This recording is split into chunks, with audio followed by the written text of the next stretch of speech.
Hey guys, it's Krista and Belton. So we're back with another video. So what we're gonna do is we're gonna split this up into part one and part two because we don't have a ton of time. Plus, we don't want to bore you because this is actually technically a really long video. We did a test run. It was way too long. Yeah. We don't want you to fall asleep. We don't want to take up too much of your time. We want it to be in increments where you can digest it and swallow it and enjoy it. So. Right. So this is what to do when you get the promise. So this is very much requested. And so we really want to dive into this. I guess we didn't come up with like where our stopping point was going to be. We'll just figure it out. Yeah, that's probably about midway. Okay, so we're just going to dive right in. Sorry, my hair is crazy. It's my natural curl. So, yeah.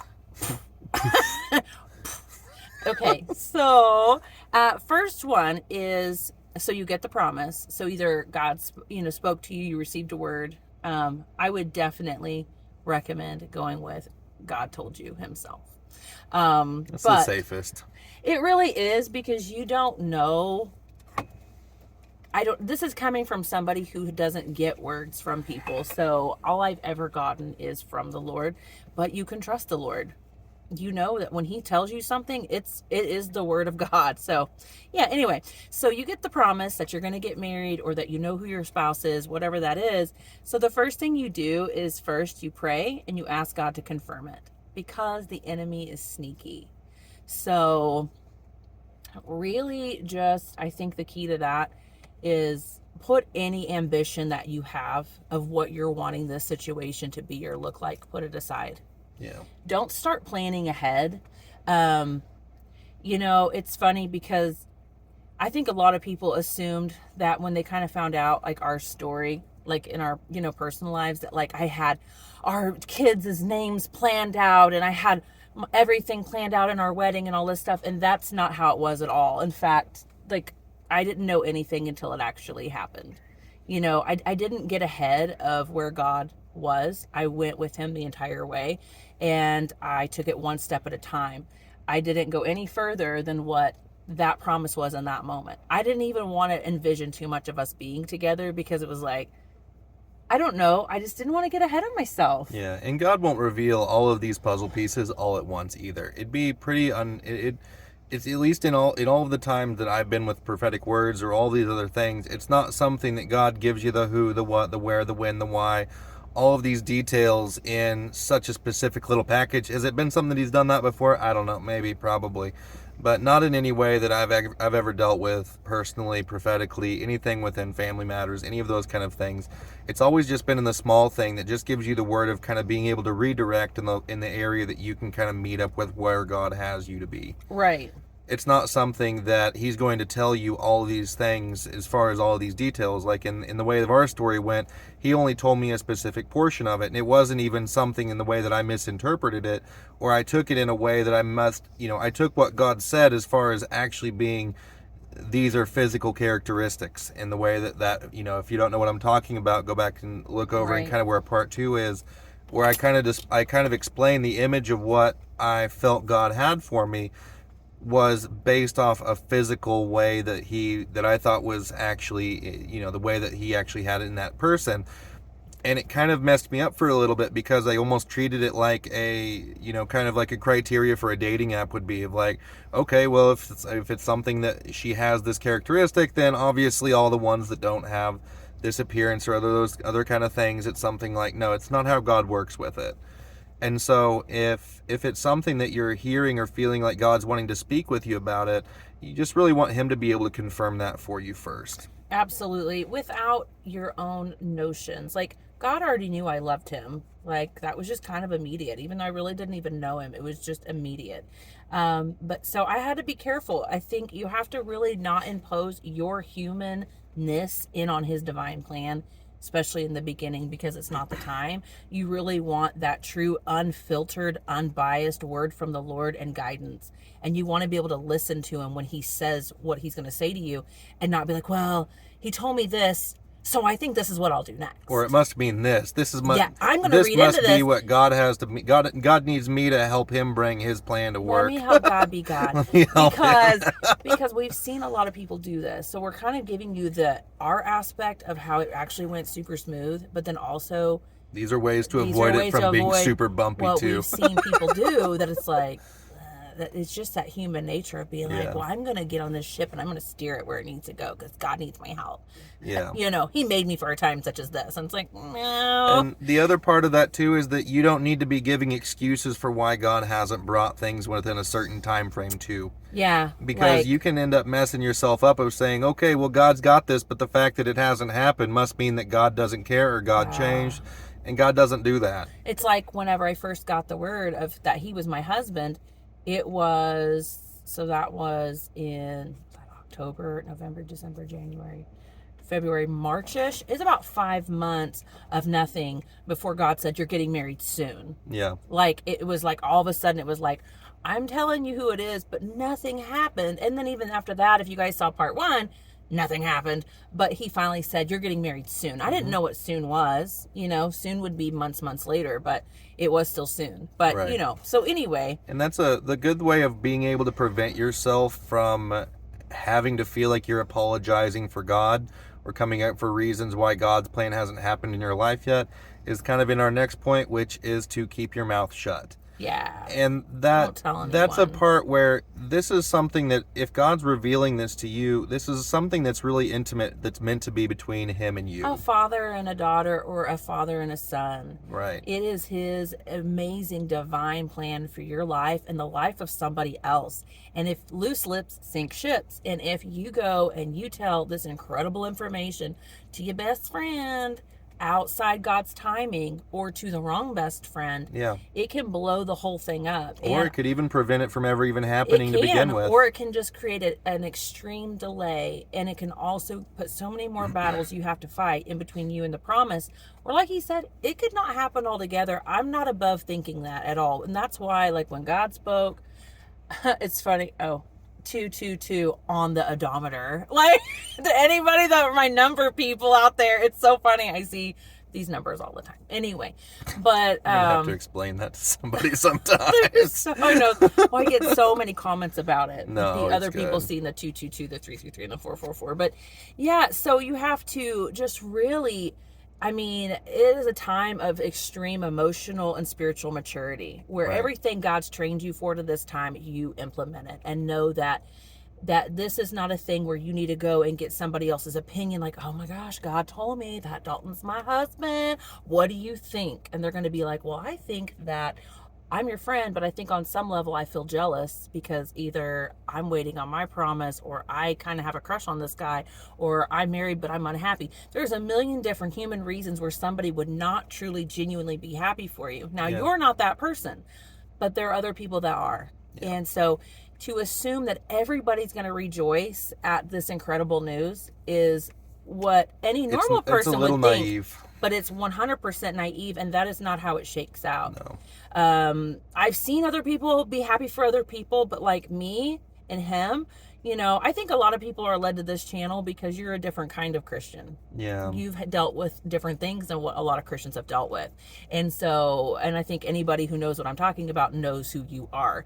And so it may not always be that way for you because of maybe the anointing you carry, maybe the anointing that you guys are going to carry as a couple, Right. whatever you're going to do in the kingdom, or how, do individually and as a couple.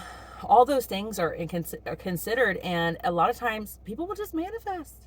Yeah. They're going to manifest at that. And also, you don't ever know what's in someone. And a lot of times I really do feel that when God tells you something in private, he covers you from the enemy. Yeah. He covers that word because he's preserving it, because as soon as you tell it to another human ear and they speak it out loud, there's an opportunity for familiar spirits or whatever that is, kind of going into spiritual warfare, for them to pick that up. And now it's kind of known when God's like, that wasn't known. Right. I hid that. I hid that from the enemy so you can do and walk this out the way I'm telling you to do it. This is between me and you. So just keep your mouth shut. This is not a time for human validation or to get like your friends' opinions on what they think about it, even though it's so exciting and you want to go shout it from a rooftop. Right. That's where that maturity comes in, where you have to just go and shout it from a rooftop in your own home while you're by yourself. Yeah. Like, shout it from the mountain of the Lord, but don't do it actually. And you will know if there's a time and place where you can tell someone, and you'll know who that is, but you have to let God lead you into that, not your flesh. And there's also been, if you really think about it, there's times where if you look back in your own life and you think about, I shouldn't have said that 2 minutes after you said it, or if you've ever said, I really don't know if I actually should have revealed that or told that to this person, and you've ever had that feeling, and even a short, non-essential, non-important thing at that point, how much more important is it if it's going to be something that this is someone that God's bringing to you for the rest of your life? Right. This is one of those things where you want to put it as far as like, there's nothing that needs to be spoken about in these early phases, because again, this may be something that's months out. This may not be happening right now. Yeah. It might and be. you don't want to have that weighing on your heart of, oh, as soon as you do, you know what we're talking about. You say something and immediately you get you a pit in your stomach. Like, why did I do that?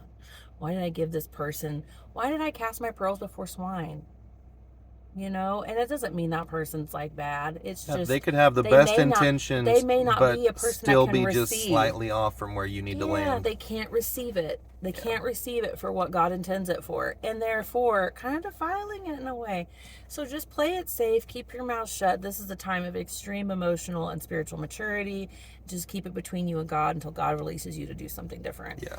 And then the next one is pray, prepare, and listen. So praying for your future spouse. So whether you don't know who they are or you do know who they are, this may help somebody that I just talked to. But when you're praying for them, you know, in your morning prayer time, as you're praying over your day, you're praying over your stuff, making sure that as God leads you, you pray for them, because they're going to be going through, they may not know about you, but they're probably getting sent the counterfeit.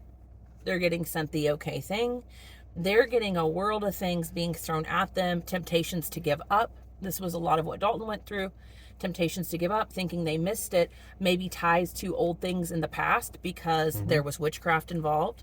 There was soul ties that have not been broken. There were people speaking and doing and all these things where they were maybe still very emotionally tied demonically, not even in a good way, but it's just those things that people do when they're not of the same spirit.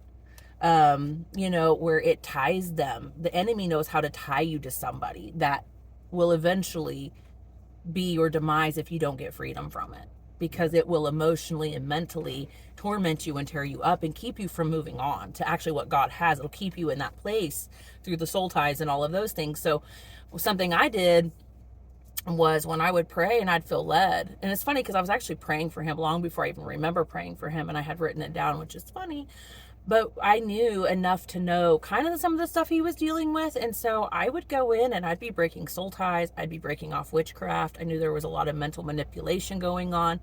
I would just be going in the courts, and I would just be, you know, asking God to open his book, and I'd just be praying for him. And some people say you can't do that, but I knew I had the right to do it because I was going to be married to him. I knew it was already written in our books that we were one, you know, even though it hadn't happened on earth yet, it had already happened in heaven. And so I would just do that, and I would just pray for him, and I know that helped. It did. And even in mine, you know, God showed me who she was in the spirit long before I ever met her physically. Before we had ever even talked with each other, I knew what that felt like whenever we prayed together, because it's something that we had been praying like that for the previous year. Even if it was something that we were in a different physical place, there's something about whenever you understand the courts of heaven, it's a completely different way of approaching the way that you actually look and see the way that God actually acts, and the way that God can bring promises once you kind of understand some of how the courts of heaven works. And we're going to be starting a series here soon, kind of going into, you know, well, how do you do this in the courts of heaven? We're focusing What on does the that marriage look stuff for first, right now? Yeah. but we're going to do that because we know a lot of you are curious about that.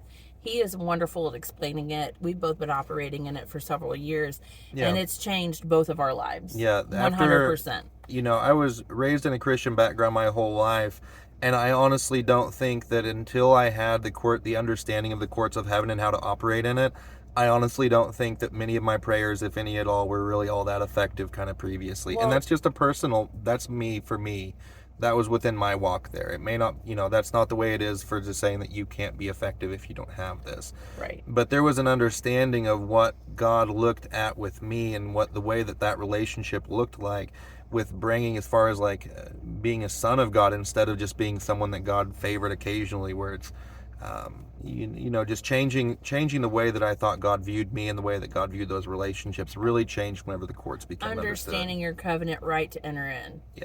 And what your covenant right is to attain certain things. And any of y'all that have followed me for a long time, you understand the difference and between Krista then and Krista now. And so that's interesting because I would talk a lot about spiritual warfare and I'd be like, you get rid of something and then it comes right back. Well, that's a legal right and that has to be broken to the courts. And for years, I'd cry out to the Lord, what am I missing? I've searched the scriptures from the front of the Bible to the back of the Bible. What am I missing? Because I had so much torment going on within me and within people around me. And it wasn't, finally God revealed the courts, and then things started happening because there was so much legal right for the enemy to withhold things from me and to allow myself to be attacked in every way and nothing to really kind of be off limits. And so we won't go into that now, but I feel like there's so much evidence of the fact that if you have been with me for a long time and you've seen that progression, then it's like something happened here. And that progression's really the key part, because even when God is speaking to you, God is also speaking to the other person in some degree as well. Right. Even it doesn't even have to do with soul ties and all of these other things that can otherwise kind of prevent that person from meeting their goal. I mean, even if it's something that you look at the promise of where Mary and Joseph were, God spoke to each one of Mary and Joseph individually before he ever had that kind of communication with where they're, like you're carrying your son, you're going to, this is something that I willed for you. Yeah. But God spoke to each one of those two people first. And the thing is that in your time where God is speaking to you, it's important that you need to let God kind of sort out some of the details. Yeah. And you need to spend more of that time focusing on what would otherwise prevent you from meeting that goal. Absolutely. Because the thing is that if you're faithful with what God showed you, you're going to make it to where you end up and you finish well. Right. So we were doing this as we were waiting to pick the kiddos up from school, and they just got out. So this is where we conclude part 1. Right. But we just know that this is so important, and we want to just, however we get them out, we want to get this done, because we know that so many people are, you guys just have a lot of questions, and thank you for being so responsive in the comments and watching and hopefully sharing with other people, because people, this is just, it's hard to get that truth from somebody that's walked it out of what you may be going through. So we totally get it. This is so important. It's so vital to, this is why God gives us these testimonies. Right. It's to share it. It's so you can help other people kind of be encouraged to get to their next level. So, so we're going to make this into a few parts. We have 10 more points on this. So we may hopefully just do another one. We'll do a part 2, but we wish this was a little longer, but hopefully it was helpful. Hopefully it was, to the point. And so we will get this out, and then we will come up with part 2 shortly. Yeah. When you guys have any comments as well, one of the things that we're looking at, and this is something that we were kind of talking about today, is that we're trying to find a way that is really constructive of being able to kind of communicate and kind of be something that we can kind of bring this information to you guys or answer some of the questions that you guys have. But we're also trying to, we've realized some of the seasons that we've gone through that usually when one person has a question or something that's going on in their life, there's usually quite a few other people that are also having those questions or, some of those things that they're having questions about that could really benefit from like seeing some of those responses in a public way. So I really encourage you guys just to go ahead and write down any of the questions that you have in the comments. If it's something that's personal, you can always just send us direct messages through Patreon, which we'll have those linked down below. But something else we're thinking about doing is doing maybe a bi-weekly or a monthly live Q&A where you can ask your questions and we can we can go into a little more detail about your specific question, because a lot of your questions are not just one of you having that question. Many of you have that same question. So we want to be able to not exclude somebody else that's going to benefit from that. Right. So that's something we're thinking about doing. Let us know your thoughts on that. And we pray that this is blessing to you. And we've got to go because girls are waiting. But we will See talk you to guys. you soon. We'll Bye. talk to you soon.